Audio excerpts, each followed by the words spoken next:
And finally, we had one question about what are the first 3 steps one has to consider and focus on when looking to have your book published. And guess what? That's exactly what we're talking about today. So that is a great question. And with that in mind, I would love, Tanya, if you could spotlight our very wonderful speaker, Scott.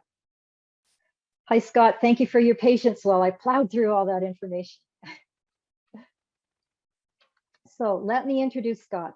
Scott MacMillan is the author of the international best-selling book, Entrepreneur to Author. He's host of the Entrepreneur to Author podcast and the president and executive publisher at Grammar Factory Publishing, a Toronto-based professional service publisher that has already helped more than 200 entrepreneurs write and publish books that build authority and grow their businesses. With 20 plus years in media and strategy consulting, Scott brings a unique perspective too often missing in publishing: strategic insight and business acumen.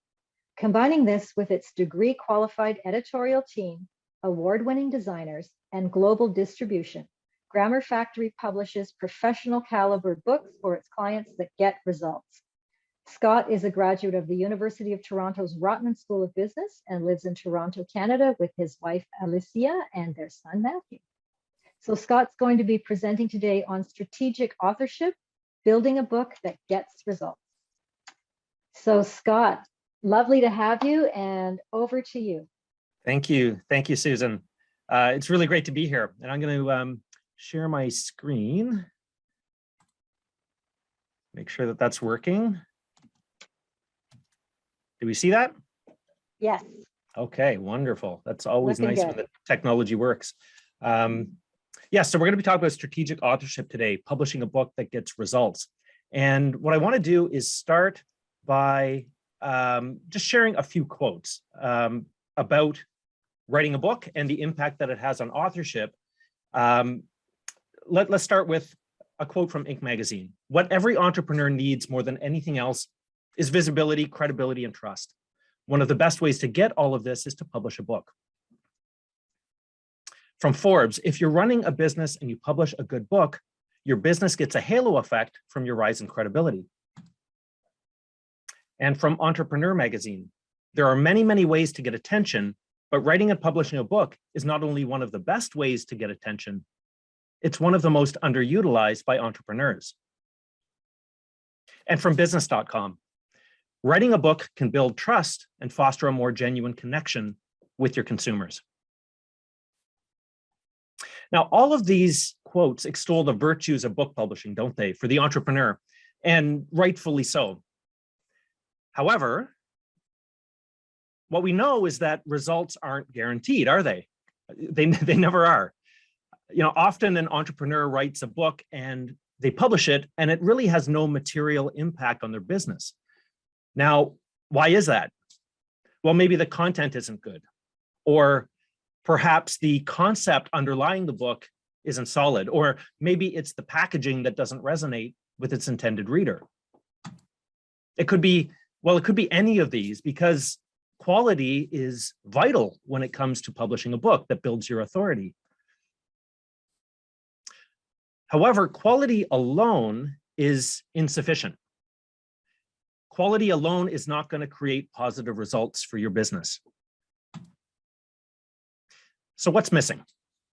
What is it that creates a reliable connection between a well-written book, a well-published book, and positive business results? Well, that link is strategy. And that's the focus of my presentation today, because strategy is about being conscious, intentional, deliberate when writing your book to ensure that it delivers what you expect. And strategy is something that I know a thing about. I've spent more than 2 decades in media and strategy. I started at Chorus Entertainment and had responsibility for licensing intellectual property rights to interactive and book publishers. I led consulting engagements at Boston Consulting Group here in North America, as well as in Australia and Asia. And as head of strategy at Rogers Media, we did an unprecedented 12-year, $4.2 billion rights deal with the National Hockey League. And then as head of product and innovation at Rogers Digital Publishing, we sold our Netflix of magazines joint venture, which was called Texture, to Apple as the foundation for what is now called Apple News Plus. And like Susan said, I'm now president and executive publisher and chief strategist at Grammar Factory Publishing.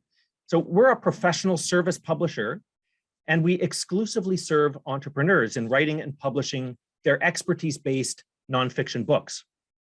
And we play right at the intersection of design, editorial excellence, and strategy. And that is what we're 100% focused on. Susan also mentioned that I published in 2020, Entrepreneur to Author, 5 steps for writing and publishing a nonfiction book that builds authority and grows your business. That also, in addition to being a bestseller on Amazon in the authorship category internationally, it also won a silver medal in last year's Independent Publisher Book Awards. And I'm also the host of Entrepreneur to Author podcast, contributing writer for Storius. And I'm passionate about fixing that missing link, right? That link between great books, great entrepreneurs, and great businesses. So strategy. What is strategy? There's a lot of confusion around what is, you would think, a fairly straightforward term. Oxford Dictionary defines strategy as a plan of action designed to achieve a major or overall aim. And I think that makes sense, but I prefer how Harvard Business School professor Michael Porter talks about strategy.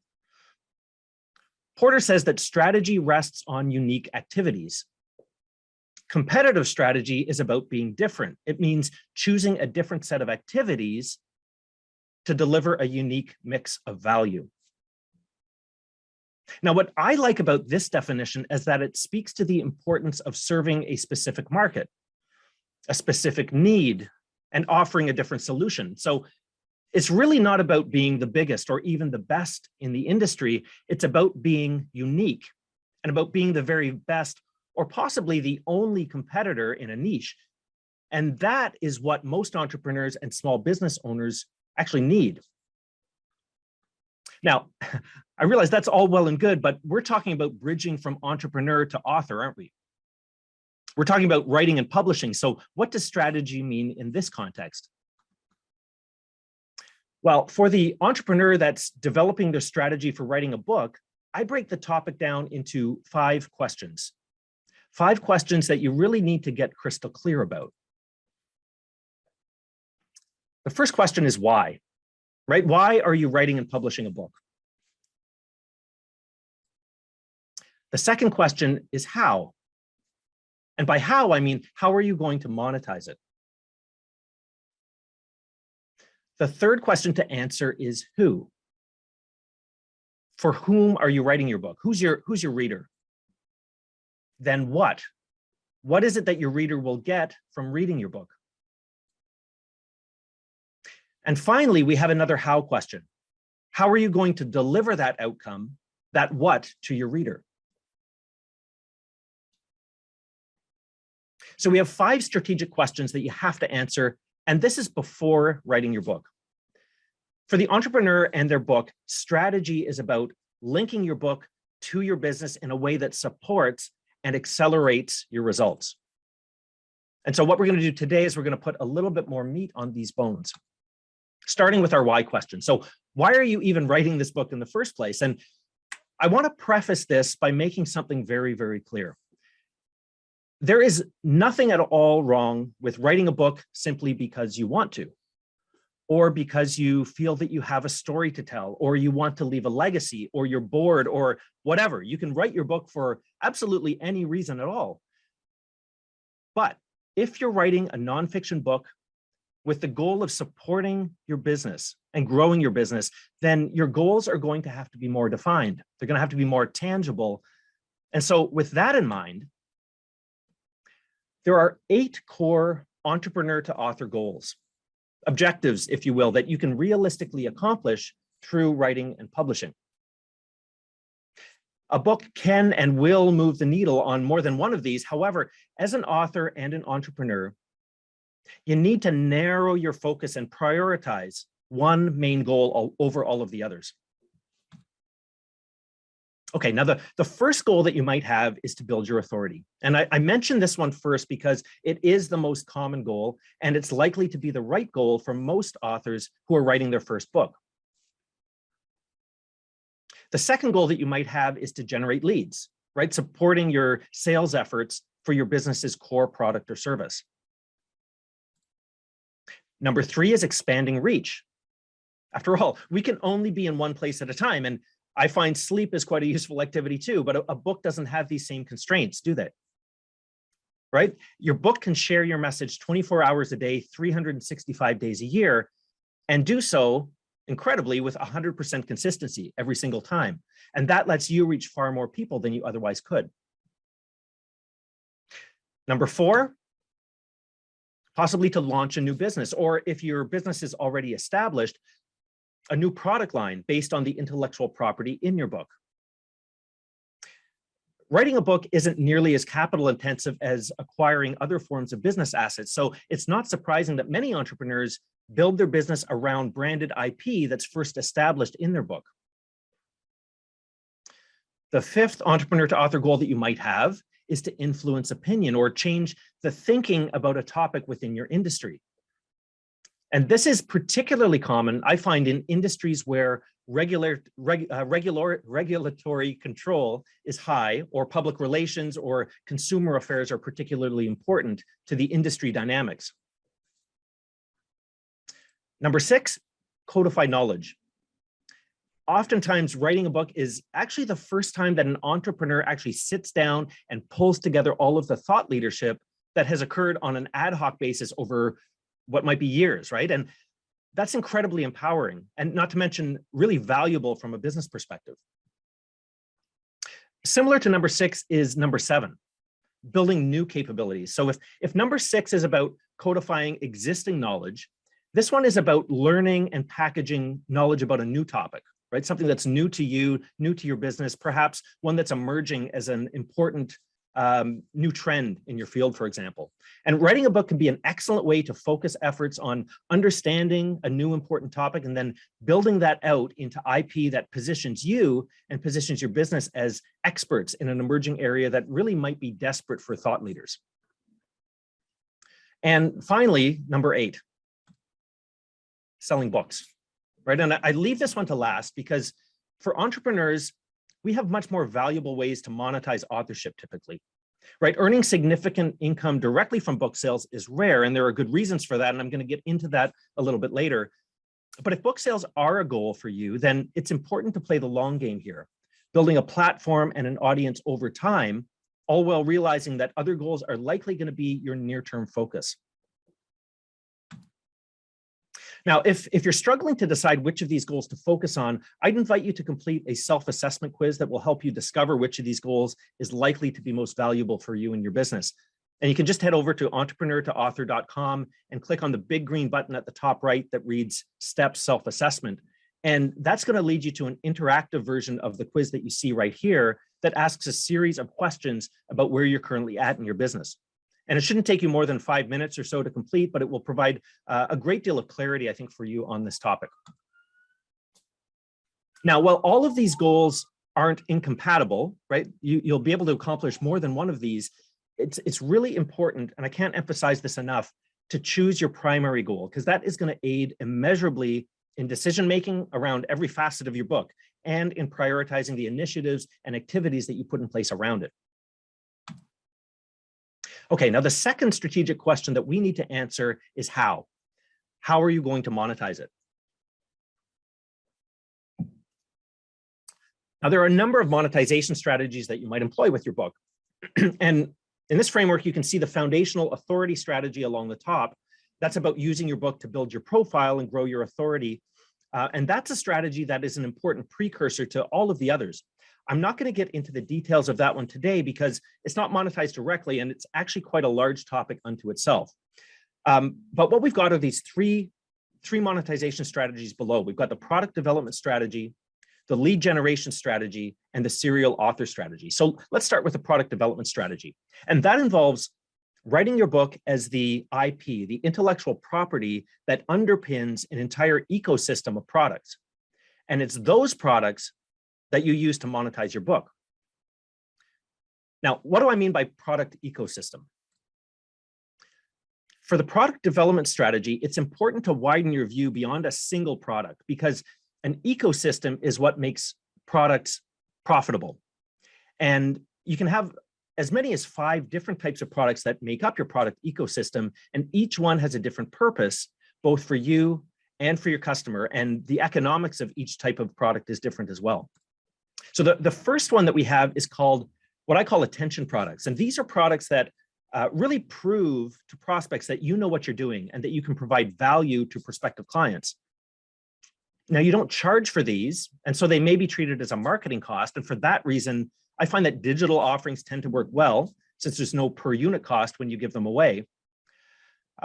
Sometimes contact information is requested in exchange for this type of product, and that's okay, but that is sort of a form of non-monetary cost. So it is a bit of a different beast from those that are truly offered for free with no strings attached. And so I recommend having both of these as your attention products.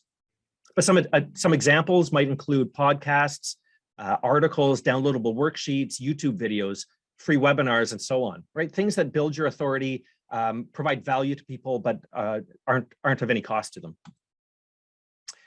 The next piece of a product ecosystem are what I call entry products. And these are products that make it very easy for prospects to begin a customer relationship with you in a low-cost way. You may charge a small amount for these that potentially weed out tire kickers, for example, but the purpose of these really aren't to generate significant revenue or profit. It's really to start establish that relationship. So examples might include your book, right? Your book might be a low-cost entry point to a relationship with you. A diagnostic phase of work might be another, or a mini course or a live event, and so on. Next, we have your core product, and this is the product that you're known for, right? It's the one that generates the bulk of your revenue. It delivers a fulsome outcome, a fulsome solution for your clients, and it's really what your business is built on. We have add-on products. Add-on products tend to be products that are offered as options on top of your core product, and they satisfy needs that a subset of your market has, but not all of them, right? And because there are no acquisition costs related to these tend to be high margin, but they usually don't make up a big share of your overall revenue. And then finally, we have what we call follow-on products. And these are products that you offer to customers who you've already served, you've already helped, you've delivered a great outcome, and these serve the next logical need that these clients have. Like add-on products, these follow-on products are high margin because, again, there's no acquisition costs. And you know what? Listen, there are so many types of products that can make up your product ecosystem. This graphic is a helpful thought starter. Things like coaching, advisory services, done-for-you services, metered services. We've got trainings, even physical products, software, licensing and certification, subscriptions, memberships, experiences, and of course, all kinds of different media offerings. So as you can see, there's no shortage of productization options available. And all of these, believe it or not, have the potential to spin out of the intellectual property within your book. All right, the second strategy for monetization is what we call the lead generation strategy. And this involves using your book as part of your sales funnel for acquiring new customers. And while it's fairly self-explanatory, there are 3 strategic imperatives that I want to highlight that may not be intuitively obvious. The first one is really a mindset change, right? A lot of people talk about, how do I convert my readers into customers? But I like to change that perspective a little bit and instead think about, how are you going to convert your prospects into readers? And it's a subtle, but it's an important distinction, because the result, when you have that frame of mind, is that you're now thinking about, how do I get my book into the hands of people that I can work with in my core business? And you get laser focused on that. And it's a very different philosophy from just spraying your book out as wide as possible and then hoping that a percentage of those people become clients off the back end of the book. The second strategic imperative for this strategy is leading your reader to a new need at the end of your book. And this can take 2 forms, right? So you might choose to cover the what, the why, and the why of your topic in your book, but not the how. And what this does is it turns your book into more of a thought leadership style book rather than a how-to book. And there's nothing wrong with that. That's perfectly fine, as long as it's conceived that way and that's the promise that you're giving to your reader. This then leaves the implementation as that new need that the prospect faces after reading your book. Or you might cover the what, why, and the how in your book, helping your prospect fully solve the problem that your book addresses. And then what you want to do is identify a follow-on need that you can help your prospect with, and then highlight that need to them at the end of your book. And I think an example will be helpful to show you what I mean here. So take, for example, an author who's a financial planner. So one option is to write a thought leadership style book about budgeting, right? Explaining what budgeting is and why it's so important, laying out the important principles that readers should focus on to get their cash flow under control and turn that monthly deficit into a monthly surplus so that they can build a brighter future for themselves and for their family, right? That's a compelling value proposition in terms of what the reader gets. So in this scenario, the author is focused on the what and the why, but at the end of the book, the reader may want help with the how, right? How to put those principles into practice within their own life. And this is a perfectly fine approach, again, as long as the author hasn't positioned the book as an implementation guide. But here's another approach. The other approach is to fully solve that initial problem that the reader has within the pages of the book, including guidance about how to implement the principles.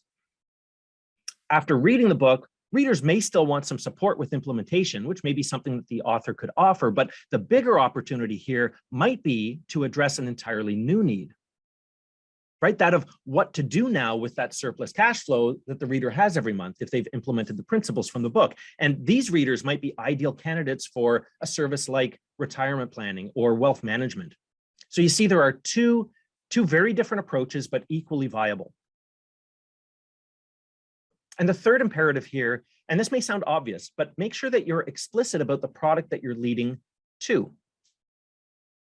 So often, authors have lead generation as a goal, but they're not clear on, even for themselves in their own mind, about the product that their book is going to lead to. And the right product to lead to is going to be high value, both for your prospect and for you, and it needs to make it worth your while to gift your book to prospects, right? You can't spend $10 to give a book to a prospect if you're then only looking to sell a $25 product to them. But it's a very different calculus if you're selling a $10,000 coaching package. Now, it also needs to be connected to the approach or the methodology that you introduce in your book. And then finally, it should address that new need that we identified earlier. Now, the third monetization strategy that we'll talk about is the serial author strategy. And this one involves building an author platform and a loyal following of readers over time by writing and publishing a series of related books. Now, again, I need to emphasize that this is a long-term strategy that builds over time. So it's not usually a great focus for the first-time author. But if you're absolutely committed to making a living from book sales alone, I'm going to share the secret formula right here, right now. Are you ready? Okay. Here it is. Write a great book on a topic that has mass appeal, but of course, a unique point of view to an audience that's chomping at the bit to read it, and then pray that it hits. And I know this sounds a little bit tongue-in-cheek, and it is a little bit tongue-in-cheek, but there's also some truth to it, right? It is possible to make a living strictly as an author. Of course it is, right? We see it all of the time with big name authors. Now, it's also possible to make a living playing hockey or as an actor or as the lead singer of a rock band. And if this is your calling, if that's your mission, I encourage you to throw your all into it, because that is what it's going to take, right? This is about being a professional writer as your primary vocation. It's about honing your craft. And of course, it's possible. But realize that for most entrepreneurs, that just simply isn't the goal. If it is, then it's not going to happen overnight. And it's important to plan how you're going to, quote unquote, go pro. So the key to this strategy is consistency and persistence. You need to write a series of books. With each one, you'll not only improve your craft, but you'll also build a larger and larger following of readers who will be ready and willing to buy your next book as soon as it launches. So the first strategic imperative for this strategy is that you need to think about that book series, right? The book series that you're going to write. And there are really three types of book series. There's the deep dive series, there's what's called the Ideal Reader Series, and there's the Reader Segment Series. And we're going to explore each of these in succession. So the first one is the Deep Dive Series. And with this, you begin with a foundational book. And then for subsequent books, you pick a topic that was covered lightly in that foundational book, and then you write an entire book on that topic so you can get more granular on it. You then pick another topic and do the same, and so on and so forth. Now, a great example of an author employing this type of series is Joanna Penn, and some of you might be aware of Joanna's work. In 2015, she published Successful Self-Publishing. And this wasn't Joanna's first book, but I see this as her first of what has become a very extensive series on the topic of self-publishing. In 2017, she then published How to Market a Book. And as you can see from the table of contents from Successful Self-Publishing, it's really a deep dive into part 2 of that book. And in 2020, she published Audio for Authors, again, a deep dive into chapter 1.11. Now, to be clear, Joanna employs both this type of series and the next type. And as a result, she's built out a very robust catalog of titles. And because of the depth of her catalog and how it's focused on a very clear audience and a clear niche, Joanna Penn sells enough books to make a living from her writing. Now, the Ideal Reader Series, our second type of book series, again, you're going to be focused on first creating that foundational book, but then for subsequent books, you identify another need that the same reader has, and then you write on that topic. You then pick another need that's important to the same ideal reader, and you write on that for the next book, and so on. Mike Michalowicz does this very well. He writes to small business owners on a number of different topics that they care about very deeply. In 2008, he published The Toilet Paper Entrepreneur. And I love the subtitle on this one. The Tell It Like It Is Guide to Cleaning Up in Business, Even If You're at the End of Your Role, right? What a great subtitle. And look, it was well received, well reviewed, but it certainly didn't provide him with sufficient income to live on. Since then, he's published 6 more titles, squarely focused on the needs of the same small business owners that his first title was written for. The Pumpkin Plan in 2012, Surge in 2016, Profit First in 2017, Clockwork in 2018, Fix This Next in 2020, and then last year he published And Get Different. Now, Profit First has been his biggest hit so far, so it's not surprising to see that he's begun to merge the next type of series into his strategy, with at least 4 titles catering to specific reader segments, like Profit First for Contractors in 2018, Profit First for E-commerce sellers in 2019, we've got Profit First for Dentists in 2021, and even Profit First for Lawn Care and Landscape Businesses, also published in 2021. So with this sort of reader segment series, again, unsurprisingly, you begin with a foundational book. And then for subsequent books, you cover the exact same topics and material, but you cater it to a new ideal reader, changing the examples, changing the language, and so on to appeal to that new type of reader. And then you repeat this for another ideal reader and another and another. In 2004, Michael E. Gerber published The E-Myth, Why Most Small Businesses Don't Work and What to Do About It. And incredibly, since then, he has more than 20 variants of The E-Myth, each targeted at a different segment of readers, such as bookkeepers, accountants, attorneys, financial advisors, real estate agents, real estate brokers, real estate investors, architects, contractors, landscape contractors, even HVAC contractors, if you can believe it, dentists, chiropractors, nutritionists, physicians, veterinarians, and the list goes on. Now, notice that he's co-authored most of these titles with subject matter experts. So he provides the overarching framework and the principles underlying E-Myth, while the co-author provides the expertise and examples to bring the content to life for the specific reader segment. Okay, so let's move on to the next strategic imperative for the serial author strategy. There we go. So the next imperative is to start building an audience, right? In addition to your business brand, what you need to do is build your author brand too.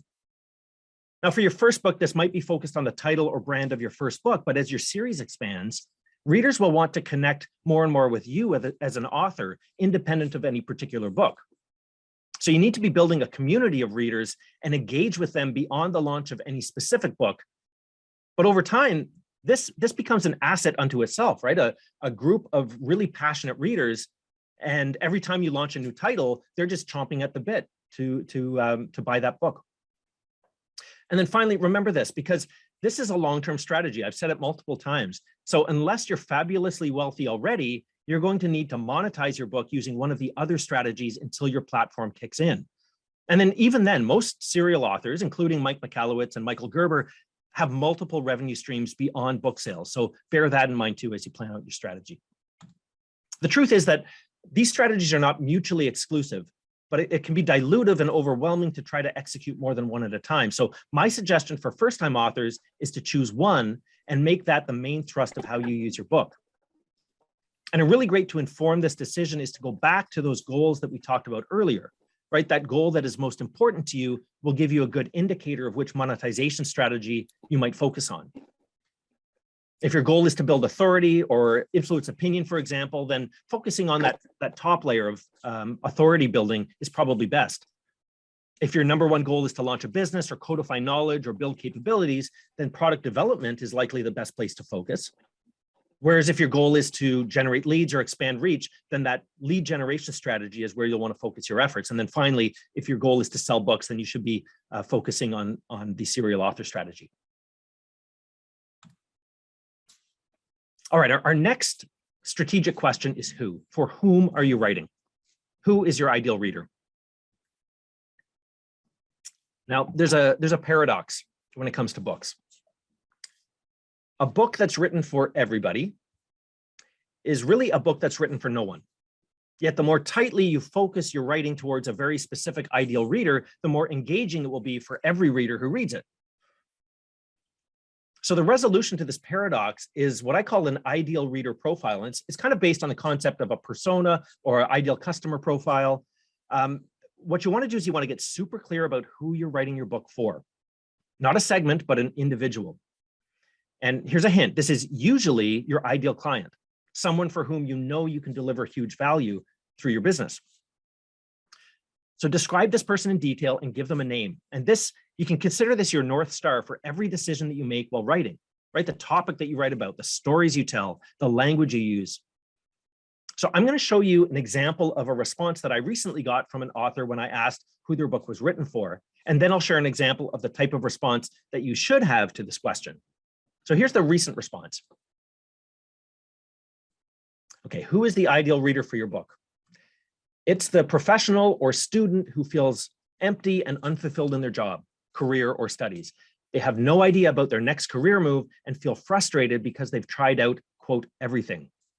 They have no more time to waste and they need clarity and solid results now. Now, there are a few problems with this description of an ideal reader. First, I find that it's hedging too much. Is the ideal reader a professional or are they a student?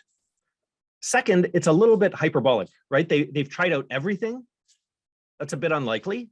Perhaps they feel that way, but it's important to distinguish feelings from reality.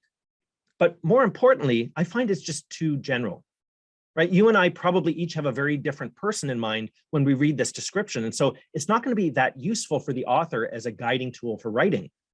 So let's take a look at an alternative. Shauna is a 43-year-old operations manager of a small team at a mid-sized manufacturing company in Calgary. She's been with the company for 4 years, starting in a junior role, but moved up quickly into this mid-level leadership role. She has a large, diverse, and complex workforce to support and is committed to building her management skills. She's been promoted because of her technical skills. In her field, she's a technical expert in what she does and struggles with the management and leadership component or soft skills. Shauna is married to Rashid, with 2 young children, Kelsey and Nolan, and lives a 45-minute drive from the city in a small town called Strathmore. She volunteers with her kids' school and has an admittedly obsessive addiction to home improvement and travel shows. So what's great about this sort of detail is that it makes it much easier to relate to Shauna, even if you're quite different from her. When you're writing, you can choose examples and stories that will connect with her emotionally. You can, for example, make references to Scott McGilvery, right? Or the late Anthony Bourdain, and she's going to get it. You can sympathize with her struggle to balance work life and home life. And you might prioritize publishing an audiobook edition, knowing that she's got 90 minutes of commute time every day of the week. Of course, current pandemic notwithstanding. Now, can you see how all of these things become easier and crystal clear when you know Shauna? Right? It's not general. And by the way, Shauna doesn't have to be a real person. She might be a composite of a few people, but she represents the type of person who will get the most value from your book and who will become the most loyal reader and client. Okay, next is what? What will your reader get from reading your book? So you want to start here with your reader's needs. So we know Shauna, right? What does Shauna need? And what does she need as it relates to your topic? What are the problems? What are the desires she has that will compel her to read your book? And now this next step is very important. You want to turn that need into a question. This is the central question that your reader has about your topic. And this needs to be in their words. And I find that a very good way to frame this is, what question would they type into Google when looking for a solution to their need? Now, why is this important? Because this is the question that you'll answer in writing your book. And a specific question is a much clearer writing prompt than a broad topic. Now, again, I think that an example would be helpful. It'd be helpful to see a comparison of a poorly crafted central question versus a great one. So here's how central questions are far too often phrased. How can we as parents foster better communication with our children, connect emotionally with them, and avoid being judgmental so that we can have a more harmonious life now and well into the future? Okay, there's a lot going on here. And the first problem is that this just isn't how real people talk, right? The biggest mistake that I see authors make is that they try to turn their central question into marketing copy. And there will be ample time for that. But right now, you need to simply state the question that your reader has, the one that will prompt them to read your book. Now, the second problem we have is that the author is trying to bake the answer into the question, right? Clearly, the author believes that communication, emotional connection, and non-judgment are important. And of course, they are. And it seems that they're projecting that the reader wants harmony at home and that they want all of this to be sustainable. And why wouldn't they? But do we really think that the reader has framed all of this up in their mind already? Well, it's very unlikely that they have. So let's look at a better version of this central question and strip it back to the bare essentials of what the reader really wants. How can I fix my relationship with my daughter? Right? It's short, it's simple, but boy, does it say a lot. This central question is perfect. Clearly, it ties into a very specific ideal reader, not one who has kids, but one who has a daughter. And that relationship is strained. This question provides the perfect writing prompt for the author, who can now dive into the question and figure out how to help the reader answer it. Does that make sense? Now, the final question that we're going to look at is this one. How will you deliver that outcome for your reader? How will you answer that central question? So this ultimately is the author's solution, or your answer to that central question. And you may already know intuitively what your solution is, but there's quite an easy way to put some structure around it in a way that also gives your book some structure as you write it. Now, to bring this to life, I'm going to use my book, Entrepreneur to Author, as an example. And so we start by writing the central question right there in the middle of a whiteboard or a big sheet of butcher paper. And then on the left, you can draw a sad face, right? And describe the reader's situation before they read your book. On the right-hand side, you can draw a happy face and describe them after reading your book, presumably with their question answered. So here you can see my central question was, how can I write and publish a nonfiction book, one that builds my authority and grows my business? So the point A, the ideal reader before, maybe struggles to get noticed, has weak sales leads, and feels like they're hustling to grow or maintain their business. But then after reading it, I want them to be a published author who stands out from their competition. I want them to be a credible thought leader, that they have a business that's growing and it's sustainable, and that they have authority, and that authority can scale. Next, what you need to do is start brainstorming out the topics that you need to cover for your reader to answer that central question. Now, these might be sequential steps, right, one after the other, or they may be just a series of themes that you need to cover to answer the question. So in this case, I had 5 themes, right? Strategy. I want to talk about strategy of book. I want to talk about how you write a book. I want to talk about the editing process and that iterative nature of editing. I want to talk about presentation and how you package your book together. And then I wanted to talk about having a return on investment for your book. Yours, of course, will be very different depending on your topic and your reader. Now, some topics will make sense to fit under other ones, right? So it becomes a tree, right, with branches branching off of the main topics. You might find that you start brainstorming one and decide that, no, this makes better sense to be wrapped under another one, and that's perfectly fine. At this point you're really brainstorming. But once you're done, you may wordsmith a little bit. You're going to be left with a number of high-level topics, right? And these are going to be the main topics that you need to get your reader across to take them from that point A to point B, answering that central question and fulfilling your promise to them. And these topics are your starting point for chapters within your book. Chapters that answer your book's central question to deliver what your reader needs. Strategic authorship, conscious authorship is about being intentional around your book and what it's meant to accomplish, who it's meant to help, and how you're going to do that. It's about answering these 5 strategic questions before ever writing your book. Why are you writing it? How will you monetize it? For whom are you writing it? What are they going to get out of reading it? And how will you deliver that outcome to them? But so what? Right? That's always a great question to ask. So what? The reality is that after answering these 5 questions that we've talked about today, you've still not written a single word of your book, have you? But that's actually a good thing. Imagine if you had written 30,000 words or 50,000 words or 80,000 words without thinking about these questions, and then you realize that your book isn't going to deliver the outcomes that you wanted. Well, that's a ton of wasted time and effort.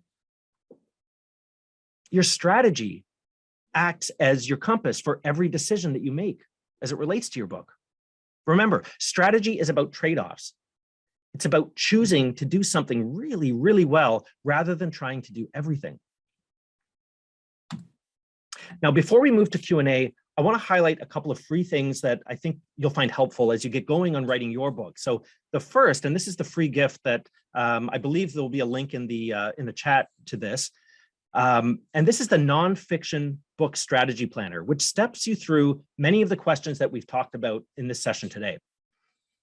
And I'm also offering a free gift, which includes free VIP gift rather, which includes complimentary access to our manuscript preparation and formatting digital course, as well as a free copy of Entrepreneur to Author the book. So be sure to watch for that as well. So now what, right? The great news is that authorship is open to everyone, right? But I think everybody here knows that. Success or failure is no longer in the hands of anyone else but you. And as entrepreneurs, we have the flexibility to shape our authorship strategy to align 100% with our business goals. By putting in a little bit of effort and think time up front, you can place that all-important link between your book and your business. And it's that link that makes it far more likely that you'll get the results that you're looking for. So now I think we've got some time for some questions if there are any. And I also want to say that if we don't have time to get into any of these, to some questions live, please feel free to reach out to me directly at scott@grammarfactory.com, and I'll do my best to help out if we don't get to your questions. Wow, Scott, that is absolutely amazing. Thank you so much. What a lot of fantastic information. And thank you for the free gift too. That looks like a really valuable gift. I'm going to sign up for that one as well. Actually, I'm going to sign up for everybody's free gifts because there's such a lot of value packed into your presentation. So appreciate that. Does anybody have any questions for Scott? And please feel free to unmute or put your hand up. Maybe Scott, could you stop sharing for a minute there, please? And maybe we can of course. See everybody. Questions about all that? And while we wait, I have a question. And I would love to go back to, the mind map that you have. I call it a mind map. You had and then there was Okay, I've got some notes here. Yeah, your reader's need, the central question, and your solution. Right. Do you advise those as being like the parts of a book for part of your structure then? Part one, the reader's need. So investigate that in a number of chapters there. Part two being the central question, investigate that. And then part three, the solution, or would that map to a structure? I would tend to use, so some of those might play into your introduction, right? And the degree to which you, need to write about the need itself probably depends on how aware the reader is about the need. Now, I often advise not just authors, but business owners around writing or designing a product for a need that the target reader or target customer doesn't know that they have, because it can be really, really difficult to reach them in the first place, right? If they don't know that they have a need, that doesn't mean that there's not a lot of value that you can provide to them, but it's really hard to reach them and get them to read the book or buy the product if they don't know about it. So instead, identify the need, convert that into a central question, and use that central question. That often ends up being a part of your subtitle. And then that becomes what the book is about, right? The central question is what the book answers. And then your solution is that mind map, right? All of the topics that you need to touch on to take the reader from point A to point B. And those either become chapters of your book, or in my book, I actually had 15 chapters. And so I grouped them 3 per part. And so I had part 1, part 2, part 3, part 4, part 5. Each of those had 3 chapters within it. So that first layer did become parts, but they can, if it's a shorter book, they can be chapters. Okay, thank you. Because structure is such an important issue in putting a book together. Yeah. And then also, do you recommend a specific number of chapters? Is there an ideal number of chapters in your view as a publisher? That's a good question. Like with most writing and publishing advice, there are rules of thumb. I don't think there are any hard and fast rules, but I usually recommend between 5 to 7. If you start to get above 10, that's when I recommend breaking, either combining chapters or creating parts, so that you then maybe have 5 parts with multiple chapters within. And that gives you kind of a good hierarchy. But yeah, anything more than 10 starts to get overwhelming when somebody looks at the table of contents. If you have much more than that, it's just going to feel like a dump of information rather than a well-structured book. Okay. And then secondary question to that, and by the way, I'm hogging Scott's time and attention, so if anybody wants to jump in, please do. I'm a bit of a dog with a bone sometimes, and especially around things that go into a book.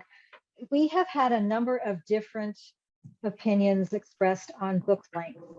And so I'd love for you to add your opinion into the mix. Is there an ideal book length? What should people be aiming for in terms of chapter length, the number of words? What do you feel about that? Yeah, it's a great question. So I would say there is no perfect length. I mean, the perfect length is what it takes to communicate what you need to communicate. Having said that, particularly for expertise-based nonfiction, readers are reading to get an outcome. They're not reading for enjoy. I mean, they might enjoy reading, but the purpose is to learn something or get an outcome. And the quicker you can deliver that outcome, the better. So when in our publishing business, we typically recommend books in the 30,000 to 45,000 word range. That typically works out to 180 to 220 pages. Now, having said that, my book was 85,000 words. So, sometimes what you're trying to accomplish, what you're trying to deliver requires more or less. We've published books that are, as short as 21,000 words, and those work perfectly fine. If it's a mini book, it can be even less. The key is to know what it is you're trying to accomplish, what outcome you're trying to deliver for your reader, and then cater the content to that. Don't pad it with extra information just to get over a certain word count, and don't trim it back if that's not going to help you deliver what you need. Oh, and then you asked about chapter length. Yes, yeah. Yeah, so chapter length, the most important, excuse me, the most important thing with chapter length is to be reasonably consistent. You don't want to have one chapter that is, 10,000 words and then another one that's 1,000 words. And so our recommendation is that each of your chapters should be between 2,500 and 5,500 words. And then, within that, they can vary, right? You might have a shorter one, you might have a longer one, but at least if they sit within that range, then you're pretty confident that it's going to feel balanced, and that's really the goal. Yeah, it's interesting. A lot of my clients really aren't tracking for chapter length when they're writing. So when I get a manuscript into edit, for instance, literally what you just said, there may be chapters that are 13,000 words long and a chapter that's 842, and it's like, okay, that is just too much of a difference. We've really got to do something with that. But people aren't naturally thinking that way when they're writing. Right. Yeah, that's right. Yeah, which is why they come to people like you for assistance in making it happen. And when you're first writing, there's nothing wrong with that, right? Like when my first draft of my book, I had one chapter that was less than 1,000. I had another that was 8,600, I think, and that's perfectly fine, right? The first round of self-editing, try to address that, and then when it gets into structural editing, your editor will balance it out even further. And any other questions? Yes, Lee. Yes. Hi, Scott. Hello. Hi, how are you? I'm very well, thank you. Fantastic presentation. And I have a bit of a query about if you're writing, obviously, a business book. It's technical, it's strategic, it maps out, the way you've mapped it out is excellent, because you need all of those elements within the context of what you're addressing, because you want people to maximize on what you're saying. But do you have any tips about, these books can be really dry. My other half is going to be writing a business book, and I know that, there are all those elements needed, but how do you incorporate, and I guess you just maybe incorporate your style. Maybe I'm answering my own question here, but do you have any recommendations about how to soften that very pointed technical, and often things like financial planning books, places where people are very triggered about money or whatever the topic is? Any tips about how you yourself have managed that aspect of the process? Yes, yeah, absolutely. It's a really great point, because you're right. A lot nonfiction books can be very dry.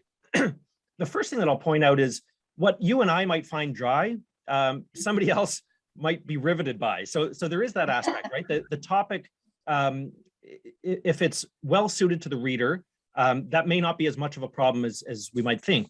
Having said that, my recommendation, the way I normally approach writing, is I start by getting all of the functional detail in. So I get the structure in place. I then answer the what, why, and how within each topic.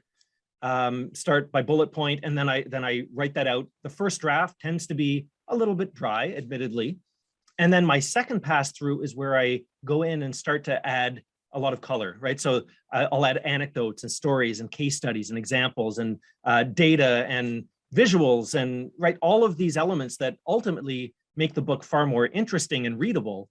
But it all hangs off of a structure that's been put in place to deliver an outcome. And it's a really great question. So thank you for that. That's perfect. Thank you very much. That's a great answer. Thanks a lot, Scott. You're very welcome. Very welcome. Thank you, Lee. We also have a question. Do you have a book size format, hardcover, paper cover size that you recommend? Yeah, that's a good question. I mean, there are so many options. My suggestion is to pick a common one. It just makes things a lot easier when it comes to publishing.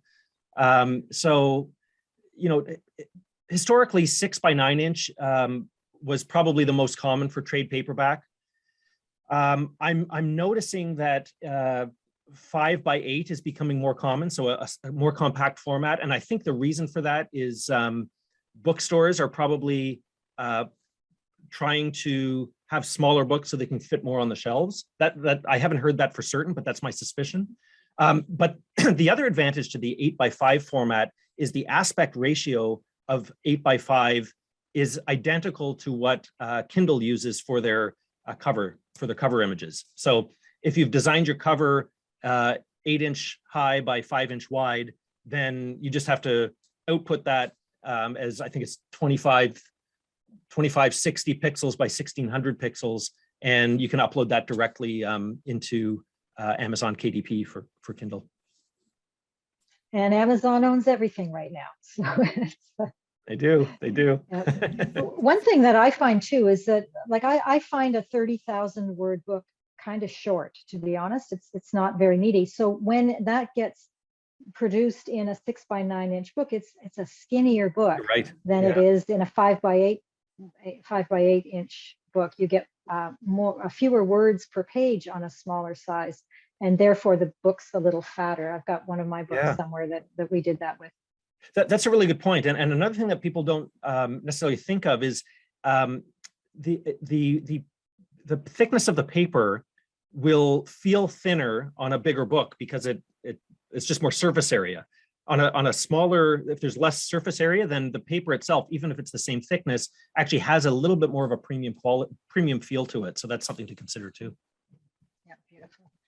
Well, Scott, how can people work with you? You've put your free gift in the chat. We've got a wonderful VIP gift from you. And for other people who want to go direct to a conversation with you, how might they do that? Yeah, absolutely. So just visit grammarfactory.com. And I'd love to chat with you. You can we have a contact link there. It's grammarfactory.com/contact. Reach out, set up a publishing consultation. I'd love to speak with you. I'm also on LinkedIn a lot. If you want to add me on LinkedIn and shoot me a message, that's perfectly fine too. I think Anya has probably put my LinkedIn profile link into the chat as well. If not, maybe she could. There it is. Thank you, Anya. That's I'd love to hear from anyone. Super. Thank you, Scott. Wonderful presentation, packed with value, and the sincerity with which you deliver your message is also greatly appreciated in this group too. Thank you so much. Thank you. We'll see you on the flip side. Good. Thank you. And while we are getting ready for Tanya to highlight our next guest, Greg Ioano, I would just like to make a little observation about the publishing world right now. I consider the publishing world to be kind of the Wild West. There are so many options.